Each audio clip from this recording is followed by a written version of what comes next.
Assalamualaikum guys, today I'm going to teach you Tori with the dal recipe. Is very quick. I just put it the oil and cut it the onion and add on, and then I'm going to fry it.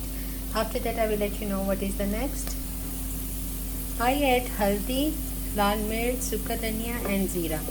My onion is almost fried, and just mix it well and add the toris.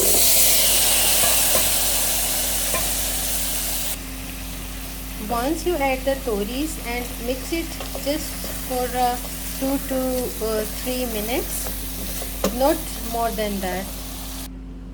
Add the dal and mix it together. Add the water and let it cook until well done. This is the easiest recipe. Once it's boiling, just add a chicken powder as per the taste. It's become a very different and tasty recipe. I hope you like my recipe.